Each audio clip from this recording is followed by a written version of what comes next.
अस्सलाम वालेकुम students. Head to tail rule की प्रॉपर्टीज़ के साथ हम आज लेक्चर स्टार्ट कर रहे हैं।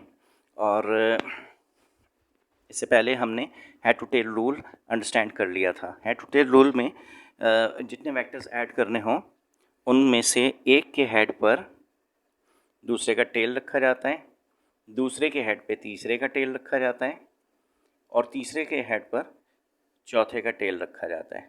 इस तरह जितने वेक्टर्स, ये 1 2 3 4 जितने वेक्टर्स ऐड करने हों उन सब में से हर एक के हेड पर दूसरे का टेल रखते जाते हैं और आखिर में ये जो रिजल्टेंट होता है वो मालूम करने के लिए पहले वेक्टर के टेल को लास्ट के हेड से ज्वाइन कर दिया जाता है। ये वेक्टर रिजल्टेंट वेक्टर कहलाता है। यानी कहने का मतलब ये है कि आप पहले यहाँ ना जाते, यहाँ ना जाते, यहाँ ना जाते, यहाँ ना जाते, बल्कि सीधा यहाँ आ जाते तो भी आप इस पॉइंट तक अप्रोच कर सकते थे। तो इस एक रिजल्टेंट वेक्टर का अच्छा, ये आपको नज़र नहीं आ रहा था। एक मिनट जी, मैं जूम किया है मैंने इसको। तो ये देखें कि पहला वेक्टर ऐसे, दूसरा ऐसे, तीसरा ऐसे, चौथा ऐसे। और जब रिजल्टेंट मालूम करना हो तो क्या करते हैं कि पहले वेक्टर के टेल को लास्ट वेक्टर के हेड से ये ज्वाइन कर दिया जाता है। तो ये जो वेक्टर ऑब्टेन होता है इसे रिजल्टेंट वेक्टर कहते हैं। इस रिजल्टेंट को हम ऐसे भी लिख सकते हैं, r is equal to 1 plus second vector. अच्छा, मैं ऐसे लिखूँगा अगर 1 2 तो ये बाद में आपको ट्रबल करेगा। इसका नाम मैं a रख देता हूँ, इसका b रख देता हूँ, इसका c रख देता हूँ और इसका d रख देता हूँ। तो r किसके इक्वल होगा, a plus B plus C plus D. ये इन सब वेक्टर्स का सम कहलाएगा। तो सारे नज़र आ रहे हैं आपको? हाँ, मैं इधर से आके देखता हूँ स्क्रीन के पीछे से, तो मुझे नज़र आ रहे हैं। बहरहाल हेड टू टेल रूल में एक वेक्टर के हेड पर दूसरे वेक्टर का टेल रखा जाता है। अच्छा, अब फ़र्ज़ करो मेरे पास एक वेक्टर ऐसे हो a और एक वेक्टर ऐसे हो b, तो इनका रिजल्टेंट क्या होगा? रिजल्टेंट ये वेक्टर होगा। और इस r को कैसे लिखेंगे? a plus b। तो रिजल्टेंट जिन वेक्टर्स को ज्वाइन कर रहा हूँ उन सबको ऐड करके फिर लिखा जाता है, तो ये उनका रिजल्टेंट कहलाता है। अच्छा, अब एग्ज़ाम में जो क्वेश्चन होता है वो होता है कि prove associative property of vector addition, और समटाइम्स क्वेश्चन होता है प्रूव अच्छा, ये मैं इसको पहले सेट कर दूं थोड़ा। ये आ गया ये क्वेश्चन। अच्छा, मैं समझता हूँ कि ये आपको नज़र आ रहा है इस वक्त। ठीक है। अच्छा, मैं ज़ाहिर है बोर्ड की तरफ जाता हूँ, फिर मुझे पता नहीं चलता है कि आपको कितना नज़र आ रहा है। ठीक है, तो बहरहाल मैं साथ साथ देखता भी जाऊँगा। तो देखें ये क्वेश्चन, आज हम पढ़ रहे हैं vector addition properties of vector addition. अच्छा, उसमें से दो प्रॉपर्टीज़ होती हैं बेसिकली। उनमें से पहली ये लिखी हुई है कम्यूटेटिव लॉ या कम्यूटेटिव प्रॉपर्टी। फाइनल एग्जाम में ये होता है proof commutative property of vector addition, या समटाइम्स लिखा होता है proof commutative law of vector addition. तो ये एडिशन पर डिफाइंड है, एडिशन ही में ये क्वेश्चन दिया जाता है। टोटल मार्क्स इसके 3 या 4 हो सकते हैं। 4 नंबर्स का ये क्वेश्चन है। अच्छा, एडिशन में हेड टू टेल रूल के डिफ़ाइन करो, हेड टू टेल रूल क्या होता है, ऐसा क्वेश्चन फिज़िक्स फर्स्ट ईयर में नहीं होता। फिज़िक्स में ये जो प्रॉपर्टीज़ हैं, दो प्रॉपर्टीज़ वेक्टर एडिशन की, उनमें से एक ये आपके सामने लिखी हुई है। तो ये क्वेश्चन हो सकता है वेक्टर एडिशन में से कि proof commutative property of vector addition या associative property of vector addition. पहले हम ये कर लें, फिर हम वो कर लेते हैं, तो आज हमारी दोनों प्रॉपर्टीज़ हो जाएंगी, फिर हम आगे कंटिन्यू कर सकेंगे। तो अब वेक्टर एडिशन प्रॉपर्टीज़, पहली प्रॉपर्टी हम प्रूव करने जा रहे हैं कम्यूटेटिव लॉ या commutative property. Mathematically a plus B is equal to B plus A होता है। वेक्टर्स में ये है या नहीं है? अच्छा, प्रीवियसली हमने एक चीज़ देखी थी कि वेक्टर में 3 + 4 का आंसर 5 आया था। ठीक है, अगर जिन बच्चों ने वो असाइनमेंट किया उन्हें बहुत अच्छे से पता है। तो ऐसे ही वेक्टर्स में a प्लस बी, मैथ्स में तो हमें पता है कि 3 + 2 या 2 + 3 इसका आंसर इक्वल ही होता है। लेकिन वेक्टर्स में ऐसा होता है या नहीं होता, क्योंकि हम ये अलजेब्रा पढ़ रहे हैं पहली दफ़ा, तो इसलिए हमें ये प्रूफ करना पड़ेगा। तो जब ये प्रूफ करना हो, अच्छा क्वेश्चन ये आएगा आपके पास कि prove commutative property of vector addition. आपने हेडिंग डालनी है कम्यूटेटिव प्रॉपर्टी, साथ लिखना है a plus B is equal to B plus A, उसके बाद हेडिंग डालनी है प्रूफ, और प्रूफ के बाद आपने ये लिखना है let a and b are added by head to tail rule. Excuse me. फर्ज किया कि a और b कोई दो वेक्टर हैं जिन्हें हेड टू टेल रूल से ऐड किया गया। हेड टू टेल रूल क्या होता है कि a वेक्टर के हेड पर b वेक्टर का टेल रख दिया गया होगा, as shown by the figure, जैसा कि इस शक्ल में दिखाया गया है। अब क्या करेंगे आप? अच्छा, अब रिजल्टेंट अगर मालूम करना हो तो क्या करेंगे आप? यहाँ से इसे ज्वाइन कर देंगे ऐसे, ठीक है। अच्छा, लेकिन इसे ज्वाइन करने से पहले क्योंकि हमने प्रॉपर्टी प्रूफ करनी है, तो पहले मैं चाहूँगा कि आप इसका पैरेललोग्राम ड्रॉ कर लें। पैरेललोग्राम एक मैथमेटिकल शेप है जिसमें आमने सामने की साइड्स एक दूसरे के इक्वल होती हैं और कोई भी एंगल 90 डिग्री का नहीं होता। तो घर पे जब आप ये कर रहे हों, जब आप इस लेक्चर को नोट कर रहे हों, तो सबसे पहले आपने क्या करना है, कंपास लेके इतना कंपास यहाँ से लेके यहाँ तक इतना खोल के, ये वेक्टर ए जितना जितना ये खोल के आपने कंपास को यहाँ रखना है और यहाँ एक आर्क लगानी है ऐसे। तो अगर मैं यहाँ से इसे ऐसे लगाऊं तो ये ऐसे पड़ेगी, ठीक है। यानी यहाँ कंपास रख के आपने ये आर्क लगा दी, ठीक। तब तो ये और ये साइड एक दूसरे के इक्वल आएंगे। अच्छा, अब आपने क्या करना है? अब आपने वेक्टर बी जितना कंपास खोलना है, यहाँ कंपास रख के इसे इतना खोलना है और इसे उठा के यहाँ ले आना है इस जगह पर, और यहाँ रख के एक आर्क यहाँ से लगा देनी है ऐसे, ठीक है। और फिर इन्हें ज्वाइन कर देना है ऐसे, ये और ये, ठीक है। और इधर भी आपने ये एरो देना है और यहाँ भी ये एरो दे देना है, ठीक है। अच्छा, ये ओ पी क्यू और इस पे मैं लिख देता हूँ आर। तो मेरे पास दो वेक्टर्स थे ए एंड बी, मैंने उनका क्या किया है? मैंने उनका पैरेललोग्राम बना दिया है। अब क्या करूँगा मैं? अगर ए और बी का रिजल्टेंट मालूम करना हो तो क्या होगा? ये वाला वेक्टर होगा ये, ठीक। और इसका नाम मैं रख सकता हूँ आर। अच्छा, अब आप क्या सोचते हैं? पहले मैं ए पर चलता हुआ यहाँ तक पहुँचा, फिर मैं बी पे चलता हुआ यहाँ तक पहुँचा, तो पॉइंट क्यू तक पहुँच गया। रिजल्टेंट का क्या मतलब होता है कि आप ओ से यूं जाके यूं जाने के बजाय सीधा यूं आए तो भी आप इसी जगह तक पहुंचेंगे। यानी इस एक वेक्टर का इम्पैक्ट इन दोनों वेक्टर के इम्पैक्ट के इक्वल है, ठीक है। यहाँ तक बात समझ में आती है? अच्छा, तो अब मैं फ्रॉम फिगर, अच्छा जब आप पहली दफ़ा करते हैं तो आप सोचते हैं यार ये क्या अहमकाना सा काम हो रहा है, लेकिन आहिस्ता आहिस्ता आप समझ जाते हैं कि प्रूफ ये करना है तो 4 नंबर्स लेने के लिए आपको ये सारा काम करना पड़ेगा। फ्रॉम फिगर मैं कह सकता हूँ कि मैं ओ से पी तक जाऊँ, यहाँ से लेके यहाँ तक, और फिर पी से लेके क्यू तक जाऊँ, तो ये एग्जैक्ट यानी यहाँ से यहाँ तक जाऊँ प्लस यहाँ से यहाँ तक जाऊँ, यानी यहाँ, तो ये ठीक उतना होगा जितना यहाँ से लेके यहाँ तक ओ से लेके क्यू तक का डिस्टेंस है, ठीक है। अच्छा, मैं देख लूँ ज़रा कि नज़र आ रहा है? हाँ, ये डायग्राम में ये स्क्रीन पे मुझे नज़र आ रहा है और शायद आपको भी नज़र आ रहा होगा। तो अब डायग्राम से देखें, अगर मैं ओ से पी तक जाऊँ और पी से क्यू तक जाऊँ, यानी O P plus P Q करूँ, तो वो इक्वल होगा ओ क्यू के, ठीक। अच्छा, मैं इनकी वैल्यूज़ रखता हूँ। ओ पी किसके इक्वल है डायग्राम के लिहाज से? ये वेक्टर ए के इक्वल है, देखो ओ पी ए के इक्वल है ये। अच्छा, प्लस ये वाला साइन पी क्यू किसके इक्वल है? पी क्यू, पी से लेके क्यू तक ये बी के इक्वल है, ये आ गया बी। अच्छा, ये ओ क्यू किसके इक्वल है? ओ से लेके क्यू तक, ये क्या चीज़ है? ये है आर के इक्वल,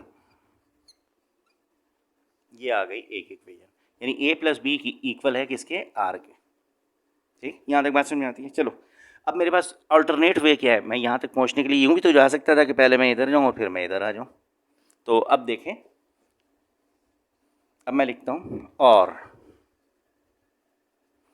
अगर मैं ओ से आर तक जाता, यानी यहाँ से लेके यहाँ तक, प्लस यहाँ से लेके यहाँ तक चला जाता, प्लस, तो भी मैं कहाँ तक पहुँचता? यहीं तक पहुँचता। यानी मैं O R plus R Q करूँ तो ये ठीक इसके इक्वल होगा ओ क्यू। यानी आप वो बच्चे जो ये टेक्निकली समझ नहीं पा रहे वो ये देखें कि अगर मैं ओ से क्यू तक जाऊँ तो भी मैं यहीं पहुँचूँगा, और अगर मैं ओ से पहले आर तक जाऊँ और आर से क्यू तक जाऊँ तो भी मैं यहीं पहुँचूँगा। ठीक है, इसका मतलब है कि O Q O R plus R Q के इक्वल है। अच्छा, अब ये ओ आर क्या चीज़ है? ये अगर आपको याद हो तो ये ठीक उतना है जितना ये है, और इसकी डायरेक्शन भी वही है जो ये है। तो इसका मतलब मैं इस पर लिख सकता हूँ ये बी पैरेललोग्राम में आमने सामने की साइड इक्वल ही होती है, आपको पता है। तो मैं लिख सकता हूँ ओ आर किसके इक्वल है, इसकी जगह बी, प्लस आर क्यू किसके इक्वल है, आर क्यू, ये रहा आर क्यू इक्वल है। अच्छा, आर क्यू है ये, जितना ये है उतना ही ये है, तो आर से लेके क्यू तक ये इक्वल है ए के। अच्छा, मेरे पास थोड़ा कंजस्टेड हो गया है, तो मुझे इसके लिए आप थोड़ा एक्सक्यूज़ कीजिएगा, इसलिए कि मेरे पास ये फुर्सत नहीं होती है कि मैं गैस करूँ यार कि ये डायग्राम कहाँ आ रही है और कैसे बन रही है। तो अच्छा, ये आर से लेके क्यू तक का डिस्टेंस कितना है, ये ए के इक्वल है। और ये ओ क्यू क्या चीज़ है, ओ से लेके क्यू तक, इसका नाम आपने क्या रखा हुआ है, आर, ये मैंने लिख दिया आर। अच्छा, अब बताओ मुझे, ये इक्वेशन 1 और इक्वेशन 2। इक्वेशन 1 में कह रहे हैं आप कि आर इक्वल है ए प्लस बी के, और इक्वेशन 2 में आप क्या कह रहे हैं कि आर इक्वल है बी प्लस ए के। तो फ्रॉम 1 एंड 2 हम कह सकते हैं कि ए प्लस बी इक्वल होता है बी प्लस सी के। ये एसोसिएटिव प्रॉपर्टी ऑफ वेक्टर्स हो गई प्रूफ्ड। ठीक, थोड़ा थोड़ा सा समझ में आया भाई आप लोगों को?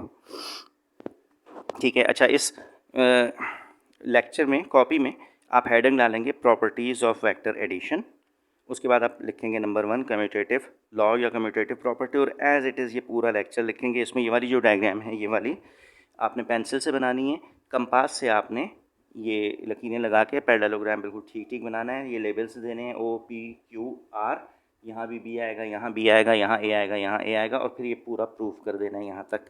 तो ये आपका असाइनमेंट हो गया जिसमें आपने ये वाली प्रॉपर्टी करनी है। और मैं अभी लेक्चर ख़त्म नहीं कर रहा हूँ, मैं दूसरी वाली प्रॉपर्टी भी अभी करना चाह रहा हूँ। तो मैं अब मोस्ट प्रोबेबली इस वक्त मेरे ख्याल में रात का 1:15 बज रहे हैं। ज़्यादातर इंटरनेट का इशू ये होता है कि मैं लाइव क्लास जब ले रहा होता हूँ तो बहुत सारे बच्चे देर से ऐड हो रहे होते हैं या नहीं हो रहे होते। तो अब मैंने ये तरीका सोचा है कि मैं पहले रिकॉर्ड करके अपलोड कर दिया करूँ, और आप बजाय अटेंड करने के अपनी सहूलत से पूरे दिन में किसी वक्त भी लेक्चर देख के रात को असाइनमेंट जमा कर दिया करें। तो इस तरह मुझे यकीन हो जाए कि हर बच्चे ने इस लेक्चर को अटेंड कर लिया है। तो आगे चलते हैं। ये वेक्टर पहली प्रॉपर्टी होगी कम्यूटेटिव लॉ या कम्यूटेटिव प्रॉपर्टी, और दूसरी प्रॉपर्टी, अच्छा मैं थोड़ा इसको मिटा दूँ फिर उसके बाद हम आगे चलते हैं।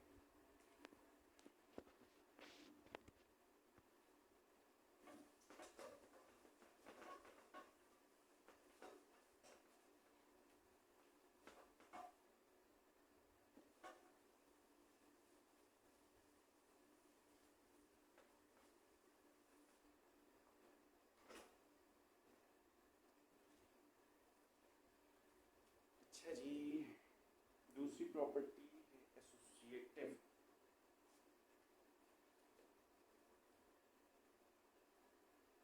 एसोसिएटिव प्रॉपर्टी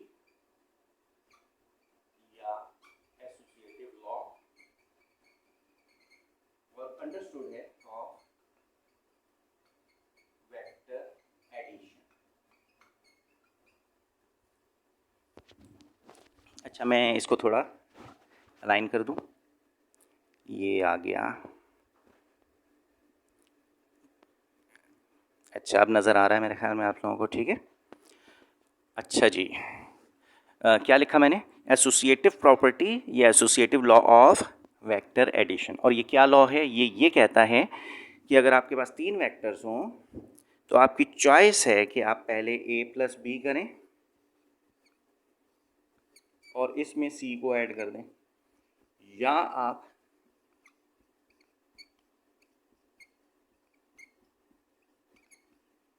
ऐसे लिखें। तो आप ए में बी ऐड करें, जो आंसर है उसमें सी ऐड करें, या बी को सी में ऐड करें और जो आंसर है उसमें ए ऐड करें। दोनों सूरतों में आंसर सेम ही रहेगा। ये है एसोसिएटिव प्रॉपर्टी या एसोसिएटिव लॉ। अब इसका प्रूफ करते हैं ज़रा। प्रूफ, अच्छा देखें क्वेश्चन में कितने वेक्टर्स नज़र आ रहे हैं। एक वेक्टर ये है, एक ये है, एक ये है, तो 3 वेक्टर्स हमें चाहिए। तो प्रूफ की हेडिंग डाल के पहले आप लिखें let 3 vectors A, B and C are added by head to tail rule as shown by the figure। अच्छा, पहले तो आप ये लिखेंगे। अब ज़ाहिर है मेरे पास बहुत साफ़ सुथरा लिखने का वक्त भी नहीं होता, और ये इस बोर्ड पे ना ये स्लिप करता है, जब इस पर ज़ोर लगाते हैं ना ये स्लिप कर देता है, नीचे टेबल के ऊपर ये रखा हुआ है, तो मैं बहुत ज़ोर लगा के इस पर लिख नहीं पाता हूँ। बस अब मैं साथ पढ़ भी रहा हूँ, तो आप देखें मैंने क्या लिखा है। प्रूफ की हेडिंग में मैंने लिखा है कि let 3 vectors A, B and C are added by head to tail rule as shown by the figure. तो मैं डायग्राम बनाता हूँ, फिर उसके बाद हम इसको सॉल्व करेंगे। तो फर्स्ट करो, ये पहला वेक्टर है A, ये दूसरा वेक्टर B और ये तीसरा वेक्टर C। अच्छा, अगर मैं कहूँ इनका रिजल्टेंट क्या होगा, तो हेड टू टेल रूल में तुम्हें याद ही है कि रिजल्टेंट कैसे मालूम करते हैं। एक वेक्टर के हेड पे दूसरे वेक्टर का टेल रखा जाता है, दूसरे वेक्टर के हेड पे तीसरे वेक्टर का टेल रखा जाता है, और रिजल्टेंट मालूम करने के लिए फर्स्ट वेक्टर के टेल को लास्ट वेक्टर के हेड से ज्वाइन कर देते हैं। ये हो गया रिजल्टेंट। अच्छा, अब मैं इसे इधर लिखता हूँ, ठीक। अच्छा, क्या ज़रूरी है कि मैं पहले यहाँ जाऊँ, फिर यहाँ जाऊँ, फिर यहाँ जाऊँ, तो मैं यहाँ पहुँचूँ? अच्छा, मैं अब नाम भी लिख देता हूँ इनके, ताकि मुझे लेबल बात करने में आसानी हो। P, Q, R, S। अच्छा, अब S तक पहुँचने के लिए क्या ज़रूरी है कि मैं P से पहले Q जाऊँ, फिर R जाऊँ, फिर S जाऊँ? ऐसे ये भी तो हो सकता है मैं P से ऐसे जाऊँ और यहाँ से यूँ आ जाऊँ। ये भी हो सकता है कि मैं P से यूँ जाऊँ और सीधा यहाँ आ जाऊँ, और ये भी हो सकता है कि मैं सीधा का सीधा यहाँ चला जाऊँ। ये मेरी चॉइसेस हैं, मैं किसी भी तरफ से आ सकता हूँ। तो फर्स्ट करो कि मैं पहले यहाँ से यहाँ तक आया।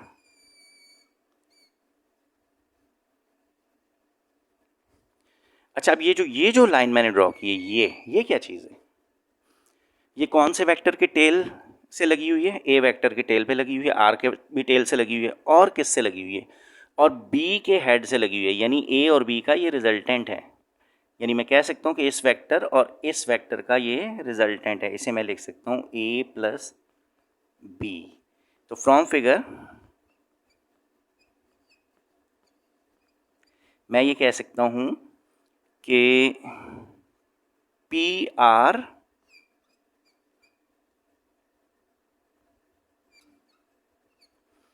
और आर एस, अगर मैं P से R तक जाऊं और R से फिर S तक आऊं, तो मैं उतना ही डिस्टेंस ट्रैवल करूंगा जितना P से लेके S तक है। डायग्राम से ये देखें, अगर मैं ऐसे जाऊं और ऐसे जाऊं तो भी यहाँ पहुंचूंगा, और अगर मैं ऐसे जाऊं तो भी यहाँ पहुंचूंगा, यानी ये वाली लाइन इन दोनों के सम के इक्वल है। अच्छा, पी आर है क्या चीज़? अब यहाँ देखें, पी आर, पी से लेके आर तक ये क्या है? ये है ए प्लस बी, ठीक है, ये पूरा एक वेक्टर। और ये आर एस क्या चीज़ है? आर एस है सी। अच्छा, ये पी एस क्या चीज़ है? पी से लेके एस तक ये है आर। ये हो गई इक्वेशन 1, ठीक। अच्छा, एक दो दफ़ा जब आप अपने हाथ से करेंगे ना, आप बड़े यूज टू हो जाएंगे, फिर आपको ये समझ में भी आने लगेगी कि यार ये कोई इतना मुश्किल काम नहीं है। अच्छा, अब इधर आ जाएं ज़रा, मैं अब इस साइड को मिटा रहा हूँ।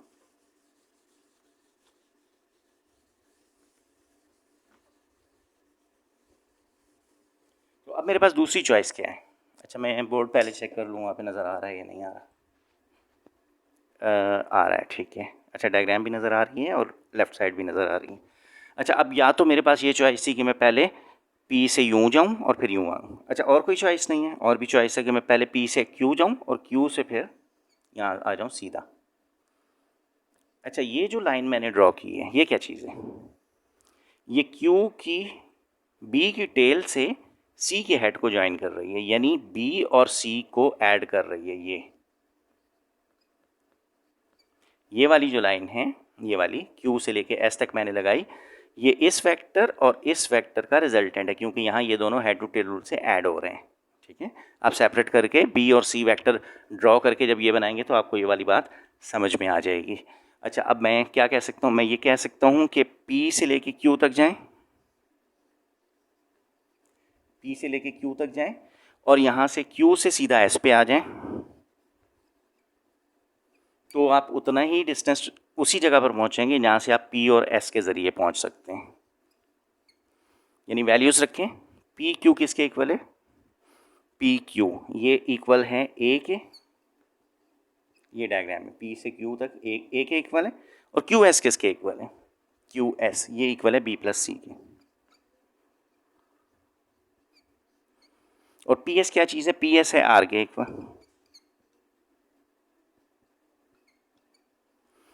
तो अच्छा, अब ये देखें इक्वेशन 1 और 2 में क्या पता चल रहा है, ये नज़र आ भी रहा है आपको, हाँ बिल्कुल ठीक है। तो इक्वेशन 1 एंड इक्वेशन 2, यहाँ लिख दें from equation 1 and from equation 2 हमें क्या बात पता चल रही है कि a प्लस बी प्लस सी और a प्लस बी प्लस सी ये दोनों एक दूसरे के इक्वल हैं, और इस प्रॉपर्टी को हम कहते हैं, कौन सी वाली प्रॉपर्टी, एसोसिएटिव या कम्यूटेटिव, जी हाँ बिल्कुल ठीक है, एसोसिएटिव। ये आ गया इधर, तो left hand side right hand side के इक्वल हो गई, हैंस प्रूव्ड। ठीक, अच्छा ये दूसरी प्रॉपर्टी हो गई। तो अब आपको समझ में आ गया हमने क्या करना है, वेक्टर एडिशन की दो प्रॉपर्टीज़ होती हैं, कौन कौन सी, एसोसिएटिव प्रॉपर्टी और कम्यूटेटिव प्रॉपर्टी। दोनों प्रॉपर्टीज़ हर वक्त आनी चाहिए, 4 नंबर का ये क्वेश्चन आता है या दूसरा होता है। वेक्टर एडिशन में एडिशन के अलग से क्वेश्चंस नहीं आते, मतलब आपको ये नहीं पूछेगा कोई कि आप लिखें कि हेड टू टेल रूल का क्या तरीका होता है या पैरेललोग्राम एडिशन का क्या तरीका होता है, ऐसा नहीं है, बल्कि एप्लीकेशन लेवल के क्वेश्चंस होते हैं। ठीक है, तो ये आपका एक और लेक्चर हो गया। अच्छा, मैं तरतीब भूल गया हूँ कि ये चौथा है वेक्टर का या पाँचवा है, तो मैं अभी देख के फिर इसका टाइटल रखता हूँ और सुबह आप इसे अटेंड कर लेंगे। तो इस वक्त तकरीबन रात के 1:30 बज रहे हैं, तो मैंने आपके लिए आज ये इस वक्त रिकॉर्ड किया, मेरे पास वक्त ही नहीं था। कल इंशाल्लाह मैं दूसरा लेक्चर रिकॉर्ड कर दूँगा, तो फिर हम एडिशन के पोर्शन से बाहर निकलने के काबिल हो जाएंगे। ठीक है, मैं सब्ट्रैक्शन तब तक नहीं करवाऊँगा जब तक कि एडिशन में थोड़ी सी एक्सरसाइज हमारी ना हो जाए। ठीक है, थैंक यू बेटा, थैंक यू वेरी मच, अल्लाह हाफ़िज़।